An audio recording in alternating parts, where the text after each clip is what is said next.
Welcome back to my chemistry lessons. Today we are going to talk about unsaturated organic compounds and the test for unsaturation. So what is meant by unsaturated compounds? Unsaturated organic compounds are compounds containing multiple bonds, carbon-carbon multiple bonds. These multiple bonds will be either carbon-carbon double bonds or carbon-carbon triple bonds. So in order to test the presence of unsaturation in organic compound, we are using two types of reagents. Number one is the bromine water, and number two is Bayer's reagent. So what is Bayer's reagent? Bayer's reagent is alkaline solution of potassium permanganate in a cold condition. So cold alkaline potassium permanganate is called Bayer's reagent.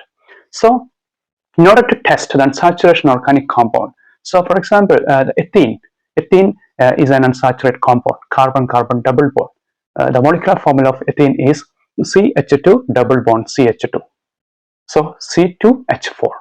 So it contains carbon-carbon double bonds. So when ethene is treated with bromine water, what happens? The bromine water is a bromine dissolved in water.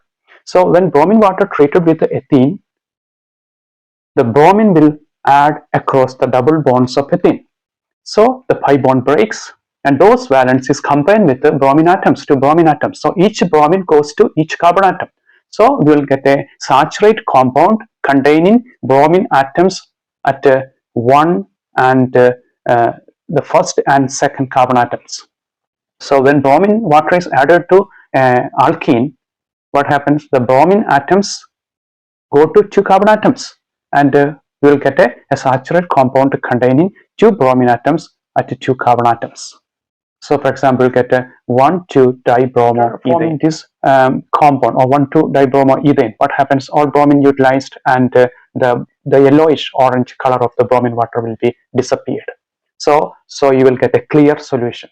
When you go to the Bayer's reagent, what happens? Bayer's reagent itself, it has a purple color. So because potassium permanganate, it is an oxidation agent. So when is the oxidation agent treated with a double bond or triple bond containing compound, what happens? That will oxidize that compound into dihydroxyl compounds. For example, if you are using ethene, that will be converted to diols. That means again the pi bond will break, and two OH groups will added on each carbon atom. So we'll get CH2OH, CH2OH. That's called diols. So here also the purple color of potassium permanganate will disappear after the reaction. So if the purple color of potassium permanganate disappeared, that means the compound containing unsaturation. If that color persists after treating with the compound, that means it doesn't contain unsaturation. The same case in bromine water.